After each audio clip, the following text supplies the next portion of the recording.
시간입니다. 참 휴식을 하는 시간이라 그럴까요?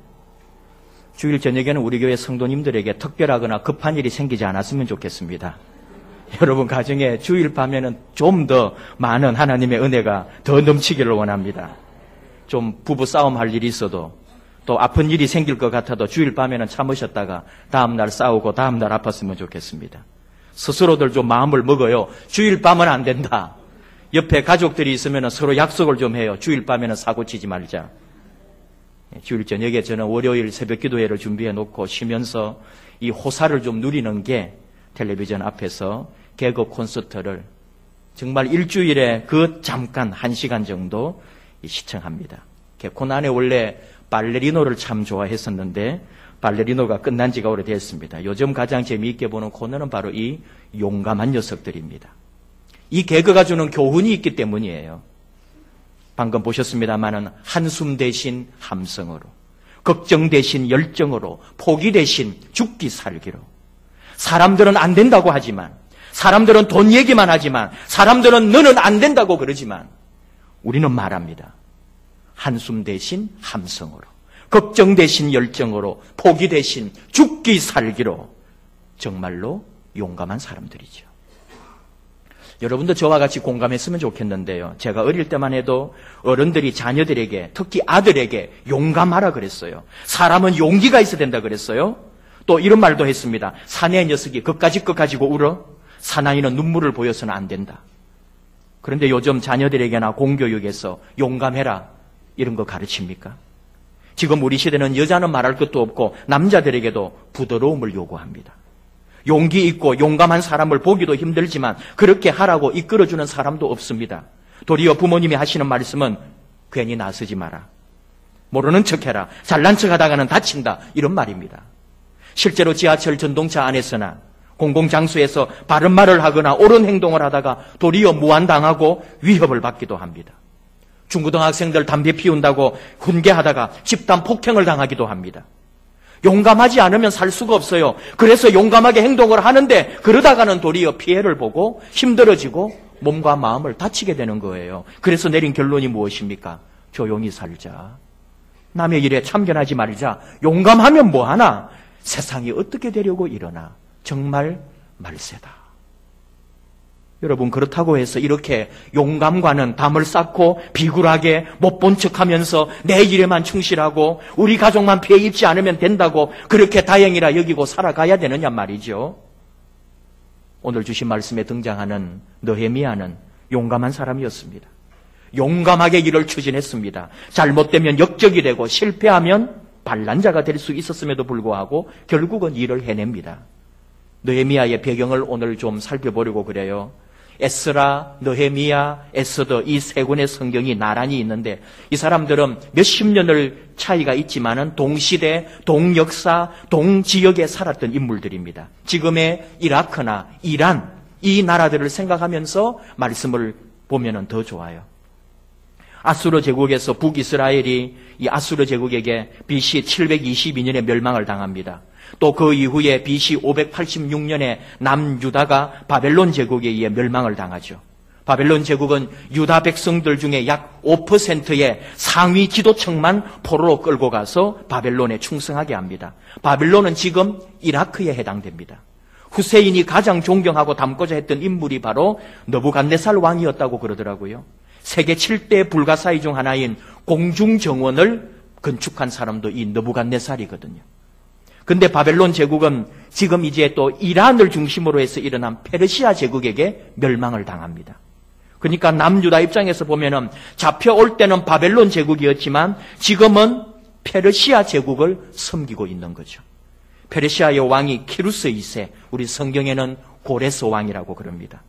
페르시아는 이 정책을 펼칠 때에 자기 나라들이 통치하고 있는 식민지를 각 나라의 종교와 관습과 전통을 해치지 않고 이들의 삶에 관여하지 않는 유화 정책을 펼칩니다. 그래서 포로 생활을 하다가 유대인들이 고향으로 돌아올 수가 있었던 거죠. 이것을 고레서 칙령이라고 그럽니다. 고레서 칙령으로 1차 5만여 명의 유대인들이 포로 생활하다가 고향으로 돌아오게 되는 거예요. 페르시아는 나중에 알렉산더 대왕에게 제압을 당하고 나중에 결국은 그리스 로마 통치 아래에 들어가게 되는 거죠. 유대인들이 3차에 걸쳐서 고향 예루살렘으로 돌아오는데 이들이 무엇을 했는지 한번 잠깐 살펴보려고 그래요. 1차 귀환은 스룹바벨을 중심으로 해가지고 BC 536년에 5만 명 정도 왔다 그랬죠. 이 사람들이 와서 제일 먼저 한 일은 그동안 파괴되어 있고 방치되어 있던 하나님의 성전을 짓는 일이었습니다. 근데 주변에 이웃하고 있는 나라들 또는 그런 족속들이 유대 민족의 결속을 두려워했기 때문에 성전을 짓지 못하게 방해했습니다. 끈질기게 막았습니다. 그래도 결국은 이 스룹바벨이 성전을 지어내요. 그래서 우리는 스룹바벨이 지은 성전을 스룹바벨 성전이라고 하는 거죠. 1차 귀환 이후에 그리고는 80년이 지나서 BC 458년에 에스라가 유대 지도자가 되어서 이 또 백성들을 이끌고 옵니다. 그때는 약 2,000명 정도라고 생각해요. 만약에 아이들이 있었다면 좀 더 숫자가 많았을 것이다. 이렇게 추측하는 거죠. 에스라가 와서 보니까 1차에 왔던 사람들이 성전은 지어 놓았는데 그 후손들이 80여 년 지나는 동안에 다른 민족들하고 섞이고 결혼도 하고 어차피 식민지에 피폐한 삶이다 보니까 제 마음대로 살고 있는 거예요. 그래서 에스라는 피를 토하는 심정으로 하나님의 율법책을 읽어주고 백성들이 회개하고 하나님의 믿음을 회복하는 일에 최선을 다합니다. 영적인 부흥을 위해서 에스라가 애를 썼다는 거죠. 에스라의 지도 아래 이 백성들이 뭘 했느냐? 예루살렘 성벽 공사를 합니다. 성전은 있으니까 이제는 이 나라를 좀 지켜야 되겠다. 그래서 예루살렘 외곽에 있는 성벽 공사를 하는데 그 당시에 이 예루살렘 성벽은 바벨론에게 멸망할 때부터 파괴되어 있었죠. 그리고 오랜 시간 동안 파괴되어 있었으니까 완전히 엉망이었던 거죠. 그러니까 성벽이 없으니까 이 성 안에 사는 백성들이 어때요? 담 없는 집에 사는 것 같아요. 벽이 없는 방에 사는 것 같죠. 끊임없이 주변의 나라들 족속들이 쳐들어와서 도둑질해가고 강도짓하고 여자들 잡아가고 동네에 불 지르고 피해가 이만저만이 아닌 거죠. 그래서 성벽 공사를 하는데 공사를 하려고 하면도 돈이 없어요. 또 하나는 문제가 뭐냐? 이 페르시아 제국에 항거하고 독립을 하려는 술책이라고 하면서 주변 나라들이 자꾸 몰아붙이는 거죠. 그래서 성벽 공사를 못했어요. 에스라가 돌아온 지 12년이 지났는데도 결국은 성벽을 재건하거나 보수하지 못했던 거예요. 그럴 때에 오늘 등장하는 느헤미야가 있는 거죠. 이 느헤미야는 페르시아에서 아닥사스다 왕의 술관원으로 있었습니다. 아닥사스다는 누구냐? 에스더를 왕으로 삼았던 아하수에로 왕이 있거든요. 그 왕의 아들이 아닥사스다예요. 이 술 많던 관원이 어느 정도 지위냐 하면은 지금으로 보면은 대통령 비서실장 정도 됩니다. 페르시아를 비롯해서 제국의 왕들은 암살의 위험이 항상 있었기 때문에 술관원에게 왕에게 올라오는 모든 음식과 음료를 사전에 검사하고 맛보게 했어요. 또 공식 석상에도 같이 가기 때문에 외모도 출중하고 지식이나 매너나 여러 가지 면에서 최고여야 했다는 거죠. 그러니까 느헤미야가 굉장한 인물이었다는 것을 우리가 알 수 있습니다. 어느 분은 요즘 표현으로 이렇게 설명했어요. 이민 2세가 그렇게 출세하기는 힘들었다. 이렇게 표현하더라고요. 느헤미야는 이렇게 제국에서 출세는 했지만 그 속에는 고향 예루살렘을 생각했고 할아버지가 살았던 그 땅에 대한 동경이 있는 거죠. 예루살렘으로 반드시 돌아가고자 하는 소망이 있었어요. 그때 하난이라고 하는 동생이 예루살렘에 다녀와서 하는 말이 우리 동족이 성벽이 없다 보니까 주변 나라들로부터 약탈과 공격을 당하고 비참하게 살고 있다. 너무너무 정말 못 봐주겠더라 하면서 형에게 그 말을 해준 거죠. 그 말을 들은 느헤미야가 유난히 잠 못 이루고 고통스러워하고 충격을 받아요. 그래서 금식하고 기도하고 결단한 후에 아닥사스다 왕의 허락을 받고 예루살렘 총독으로 어느 정도 숫자인지는 모릅니다. 어느 정도 유대인 무리를 이끌고 3차 포로 귀환을 하는 거예요. 예루살렘에 와서 치밀한 계획을 세우고 성벽 재건 공사를 합니다. 오늘 말씀이 뭐냐? 이 성벽 공사를 하는 중에 느헤미야와 유대 민족들을 끊임없이 괴롭히고 비아냥되고 위협하고 있는 주변 인물들을 오늘 말씀에 보여주고 있는 거예요. 산발랏이라고 하는 인물이 나와요. 이 사람은 누구냐? 북쪽 사마리아 지역의 총독입니다. 지금까지 남쪽 유다를 잘 이용해서 먹고 살아요. 페르시아에서 왕의 총애를 받고 있다는 그런 느헤미야인가 하는 녀석이 오더니 제일 먼저 성벽 공사를 한다 그러거든요. 그리고 유대 나라를 뭔가 이렇게 강화시키려고 하니까 지금까지 나름대로 마음대로 이 유대를 유린하면서 살았는데 이게 뭔가 이제 어려움이 올 것 같잖아요. 그러니까 이 산발랏이 공사하는 것을 계속 비난하고 비판하고 공격하는 거죠. 오늘 말씀이 어떤 거냐? 이 유대인들이 공사를 하는데 기구나 도구들이 형편없거든요. 그러니까 조롱하는 거죠. 2절에 자기 형제들과 사마리아 군대 앞에서 일러 말하되 이 미약한 유다 사람들이 하는 일이 뭔가? 스스로 견고해지려고 그러나 제사를 드리려고 그러나 하루의 일을 다 마치려나 불탄 돌을 흙무더기에서 다시 일으키려서 일을 하려고 하나 하면서 막 비아냥거리는 거죠. 건너편에는 사마리아 군대를 주둔해 놓고 이 유대인들이 막 성벽 공사하는데 시위를 하고 겁을 주는 거예요. 그러면서 꼬투리가 물리면 공격하려고 싸움을 자꾸 거는 거죠. 10여 년 동안 에스라가 온 이후에도 계속 이렇게 해서 성벽 공사를 방해했거든요. 그리고 제일 중요한 것은 너희들이 왕에게 반란을 일으키려고 하느냐.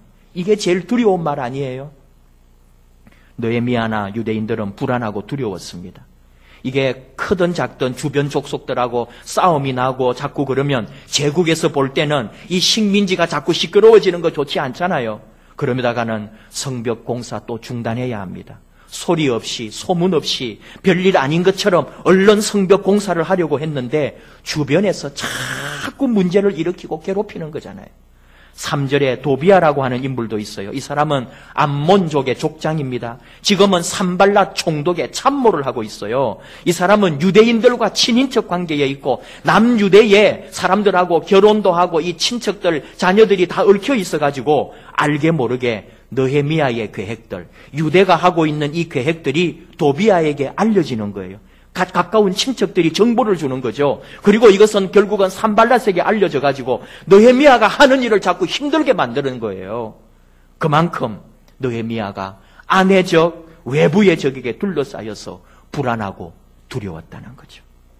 무서울 때, 두려울 때 우리가 할 수 있는 것은 하나밖에 없습니다. 기도하는 일입니다. 느헤미야는 기도했습니다.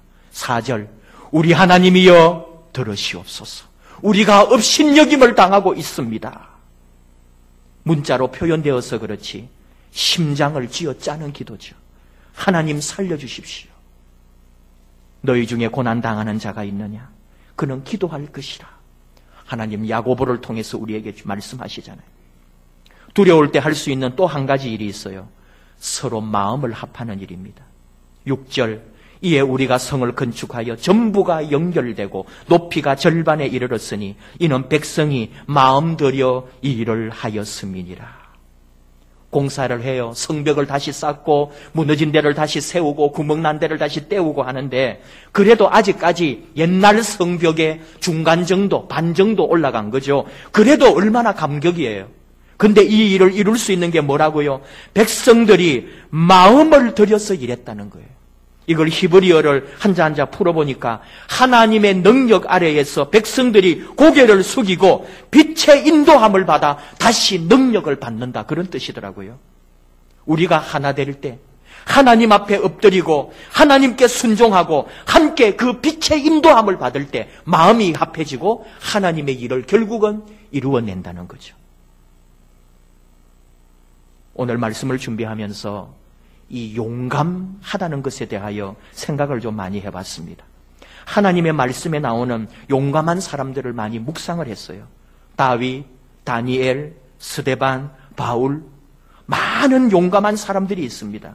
오늘 느헤미야도 용감한 사람 중에 한 명입니다. 그런데 여러분, 이런 용감한 인물들을 따르기에 여러분도 어떤지 모르겠습니다만 저는 개인적으로 저를 생각해 보면 부족하고 겁이 많고 용감하지가 않은 거예요. 차라리 저는 죄 짓고 쫓겨나는 아담에 가까웠고 형을 속이고 약삭빠르게 살아가는 야곱에 더 가까운 인물이다 이거죠. 교회 앞에 거짓말하고 하나님을 속였던 아나니아와 삽비라와 같은 사람이 저에게 더 가깝고 제가 그런 사람이라는 생각을 하지 않을 수가 없어요. 에스더처럼 죽으면 죽으리라 그렇게 못하겠더라는 거죠. 또 그렇게 자기가 모아두고 아끼던 그 향유를 마리아처럼 예수님 발에 붓고 예수님께 헌신하는 그런 삶으로 내가 과연 나아갈 수 있을까? 안 되더라 이거죠. 또 생각하고 또 묵상을 하고 또 기도하는 중에 하나 더 하나님의 말씀이 보이기 시작했습니다. 느헤미야가 비록 용감한 사람이지만 자기의 권력이나 자기의 재능이나 자기의 힘을 의지하지 않고 기도했다는 거예요. 하나님의 은혜가 느껴졌습니다. 이게 뭘까? 야곱도 생각해보면 자기가 살아온 시간은 장깨를 부리고 자기중심적이고 남을 속이는 인생이었지만 마지막 결정적일 때는 천사를 붙들고 하나님께 부르짖고 늘어졌다는 거예요. 하나님을 놓지 않았어요. 바로 우리의 모습이 아닐까? 내 자신의 모습이 아닐까? 내가 비록 부족하지만, 내가 연약하지만 그래도 인생의 결정적 순간에 하나님을 의지하고 예수님만이 참된 길인 줄 알고 끝까지 교회를 사랑하고 믿음 안에 서 있는 나, 이것이 바로 하나님 앞에 복을 누리는 삶이 아닐까? 이것이 깨달아지고 묵상되는 거예요. 여러분, 저나 여러분이나 정말 용감한 사람이라는 게 뭘까? 지금 21세기에 교회가 비난받고 예수님이 조롱받는 이 시대에 여전히 예수님을 선택한 사람들, 그래도 교회가 소망인 줄 알고 교회에 나오는 사람들, 믿음 없이는 살 수 없어서 예수님을 따르는 사람들, 지금 이곳에 하나님께 예배드리러 나온 저와 여러분이 그래도 이 시대에 용감한 사람들이 아닐까? 여러분은 용감한 그리스도인입니다. 교회를 깔보고 그리스도인을 무시하고 예수님을 모욕하는 기독교 안티 세력들, 그리고 나를 낙심케 하고 내 육신과 영혼을 병들게 하고 내 삶을 파괴하는 사단의 세력들, 잘 들어. 어떤 일을 만나도 나는 예수님만 사랑할 거야. 어떤 자리에 있더라도 나는 예수님을 선택할 거야. 너희들 유치해. 한숨 대신 함성으로, 걱정 대신 열정으로, 포기 대신 죽기 살기로 예수님을 마지막 순간까지 붙들고 가는 저와 여러분 되기 원합니다. 그리하여 주 예수님으로부터 부어지는 하늘의 복과 땅의 풍성한 복을, 주님으로부터 오는 그 은혜를 누리는 저와 여러분, 용감한 사람들, 이 시대에 연약해 보이지만 그러나 마지막 순간 주님만 붙들고 늘어지는 그런 용감한 그리스도인 되기를 주의 이름으로 축복합니다. 기도하십시다.